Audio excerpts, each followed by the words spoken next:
ہم نے ابھی نشست نمبر 58 ختم کی، اب ہم 59 پر آئے ہیں۔ چند امن پسند قریش کی جنگ ٹالنے کی کوشش اور ناکامی، جنگ مبارزت طلبی۔ یہ عجیب اتفاق ہے کہ آج سے 1423 سال پہلے یہ واقعہ رونما ہوا اور ہم سیرت پاک کو بیان کرتے ہوئے بھی رمضان مبارک تک پہنچے ہیں۔ گزشتہ نشست میں بھی ہم یہاں تک پہنچے تھے کہ جو لوگ سراجو قسم کے تھے وہ جنگ کو ٹالنا چاہتے تھے۔ عمر بن وہب کو لشکر محمدی کی خبر لینے بھیجا تو اس نے آ کر بتایا کہ اس نے موت کو وہاں منڈلاتے دیکھا ہے۔ آئیے اب آگے بڑھتے ہیں۔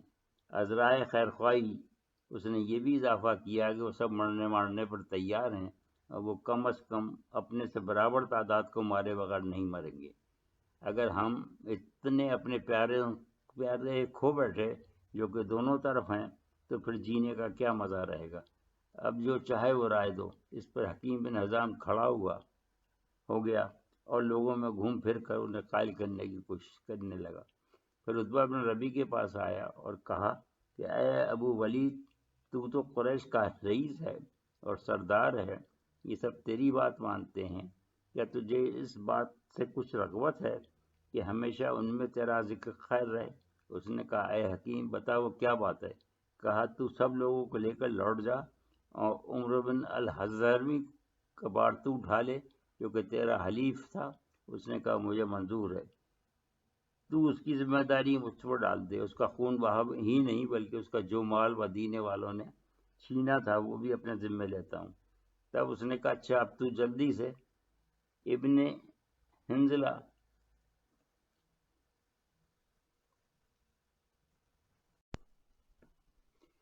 ابو جہل کی ماں کی طرف سے کنیت ہے کے پاس جا، اور اس نے یہ بھی کہا کہ اس کے سوا پھوٹ ڈالنے کا ڈر اور کسی کی طرف سے نہیں ہے۔ پھر عتبہ نے سب کو جمع کر کے خطبہ دیا کہ اے گروہ قریش، واللہ تم محمد صلی اللہ علیہ وآلہ وسلم اور اس کے ساتھیوں سے مقابلہ کر کے کیا کرو گے؟ اگر تم نے انہیں مار ڈالا تو ہمیشہ ایک شخص دوسرے کی صورت دیکھنے سے اس لیے متنفر رہے گا کہ اس نے چچیرے خالہ زاد بھائی یا اس کے خاندان کے کسی فرد کو مار ڈالا۔ لہذا پلٹ چلو اور محمد صلی اللہ علیہ وآلہ وسلم کو سارے عرب کے مقابلے کے لیے چھوڑ دو۔ اگر عربوں نے انہیں قتل کر دیا تو تمہاری مراد پوری ہو جائے گی، اگر صورتحال اس کے برعکس ہوئی تو ان کے دل میں تمہارے لیے نرم گوشہ ہوگا کہ تم ان سے لڑے بغیر چلے گئے۔ حکیم پھر ابو جہل کے پاس گیا تو دیکھا کہ وہ ایک ذرہ صندوق سے نکال رہا ہے اور اسے تیار کر رہا ہے۔ اس نے کہا کہ ابو الحکم، مجھے تیرے پاس عتبہ نے یہ پیام دے کر بھیجا ہے، اور جو اس نے کہا تھا اس کو گوش گزار کیا۔ وہ سنتے ہی بھڑک اٹھا اور کہنے لگا کہ جب سے اس نے محمد صلی اللہ علیہ وآلہ وسلم اور اس کے ساتھیوں کو دیکھا ہے تب سے وہ ڈر گیا۔ واللہ ایسا نہیں ہوگا جب تک کہ ہم میں اور محمد صلی اللہ علیہ وآلہ وسلم میں لات و عزہ فیصلہ نہ کر دیں، ہم واپس نہ ہوں گے۔ دراصل اس نے محمد صلی اللہ علیہ وآلہ وسلم کے لشکر میں اپنے بیٹے کو دیکھ لیا ہے، اس کا حوصلہ فتح ہو گیا ہے اور وہ جنگ سے پہلو تہی کر رہا ہے۔ پھر اس نے ایک شخص کو عامر بن حضرمی کے پاس یہ پیغام دے کر بھیجا کہ تیرا حریف عتبہ لوگوں کو لے کر لوٹ جانا چاہتا ہے، سب کو تیرے بھائی کا بدلہ تیری آنکھوں کے سامنے ہے۔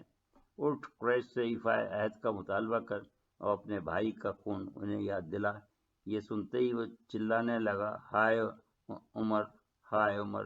نتیجتاً معاملہ نہ سلجھ سکا اور سب بارادہ جنگ متفق ہو گئے اور عتبہ کی تجویز کو درم برم کر دیا۔ جب عتبہ کو خبر پہنچی تو اس نے کہا کہ جلد ہی اس بزدل کو معلوم ہو جائے گا کہ میری رائے صائب تھی یا اس کی، اور سینہ کس کا پھورا، میرا یا اس کا۔ پھر عتبہ نے سر پر پہننے کے لیے خود تلاش کیا۔ اتفاق سے اس کے سر کا سائز کا کوئی خود نہیں تھا، لہذا اس نے سر سے چادر لپیٹ دی اور اعلان جنگ کر دیا۔ ابن اسحاق رحم اللہ تعالیٰ آگے فرماتے ہیں کہ الاسود المخزومی کا ایک اٹھ کھڑا ہوا جو کہ ایک بدتینس شخص تھا، سب سے نکلا اور کہا کہ میں اس حوض کا نہ صرف پانی پیوں گا بلکہ اسے توڑ بھی ڈالوں گا، اس جد و جہد میں مر جاؤں گا۔ اس کی مزاحمت کے لیے حضرت حمزہ رضی اللہ تعالیٰ عنہ بڑھے۔ جب دونوں مقابل ہوئے تو انہوں نے ایسا بھرپور وار کیا کہ اس کی ٹانگ پنڈلی کے درمیان سے کٹ گئی۔ وہ ابھی حوض پر پہنچا نہ تھا کہ پیٹ کے بل گر گیا۔ پھر بھی وہ اپنی قسم پوری کرنے کے لیے حوض کی طرف بڑھا، جبکہ اس کے زخموں سے خون کی دھاریں بہہ رہی تھیں۔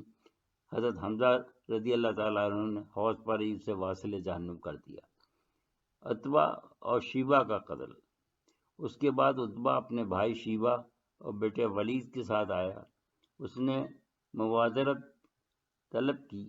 اس کی طرف انصار کے 3 جوان عوف بن حارث رضی اللہ تعالیٰ عنہ، معاذ بن حارث رضی اللہ تعالیٰ عنہ اور عبداللہ بن رواحہ رضی اللہ تعالیٰ عنہ نکلے۔ ان سے عتبہ نے پوچھا کہ تم کون ہو؟ انہوں نے کہا کہ انصار۔ ان میں سے کسی نے کہا ہمیں تو تم سے کوئی سروکار نہیں ہے، اور پکار کر کہا کہ اے محمد صلی اللہ علیہ وسلم، مقابلے کے لیے ایسے لوگ بھیجو جو کہ ہمارے ہمسر ہوں۔ تو حضور نے حضرت عبیدہ بن حارث، حضرت حمزہ بن علی، حضرت حمزہ رضی اللہ تعالیٰ عنہ اور حضرت علی رضی اللہ تعالیٰ عنہ کو بھیجا۔ تب مقابل نے کہا ہاں، اب مقابل شریف ہیں۔ اس کے بعد عتبہ بن ربیع سے عبیدہ بن حارث برسر پیکار ہوئے۔ حضرت علی سے نے ولید بن عتبہ سے جنگ کی، اور حمزہ رضی اللہ تعالیٰ عنہ نے تو پہلے ہی وار میں شیبہ کو قتل کر دیا۔ پھر علی رضی اللہ تعالیٰ عنہ نے بھی ولید کو آسانی سے قتل کر دیا، مگر عبیدہ رضی اللہ تعالیٰ عنہ ضعیف تھے، لہذا دونوں برابر رہے۔ اس کے بعد عتبہ کو حضرت حمزہ رضی اللہ تعالیٰ عنہ نے قتل کر ڈالا۔ پھر اپنے رحال ساتھی عبیدہ کو واپس لے کر اپنے لشکر میں آئے۔ کفار کا عام حملہ۔ کفار اپنے ان جالوں کو مرتا دیکھ کر مشتعل ہو گئے، اور اس کے بعد وہ اسلامی لشکر کی طرف بڑھے۔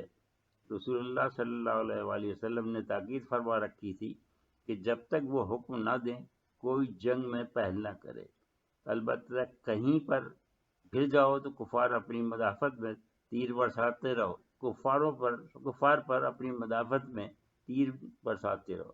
یہ واقعہ بدر 17 رمضان المبارک کو بروز جمعہ وقوع پذیر ہوا۔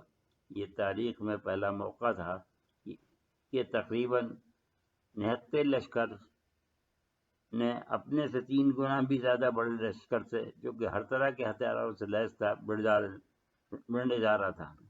اسے نہ کوئی خوف تھا نہ ڈر، اس لیے کہ اللہ کا رسول ان کے ساتھ تھا، اور اللہ نے انہیں مدد اور فتح کا یقین دلایا تھا۔ اسلامی صفوں کی درستگی۔ ابن اسحاق راوی ہیں کہ انہوں نے حبان بن واسع رحم اللہ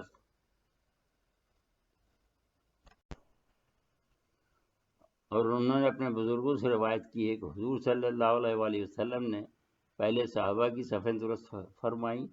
اس وقت حضور کے صلی اللہ علیہ وسلم کے ہاتھ میں ایک تیر تھا، مگر ابن کثیر نے پیالہ لکھا ہے۔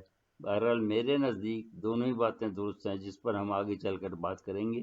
فی الحال ہم پہلی روایت کو لیتے ہیں کہ حضور صلی اللہ علیہ وآلہ وسلم تیر سے صفیں درست فرما رہے تھے کہ آپ صلی اللہ علیہ وسلم سواد بن عزیہ رضی اللہ کے سامنے سے گزرے تو انہیں صف سے آگے نکلا ہوا پایا، تو ان کے پیٹ میں تیر چھوا کر فرمایا کہ صف سیدھی کرو۔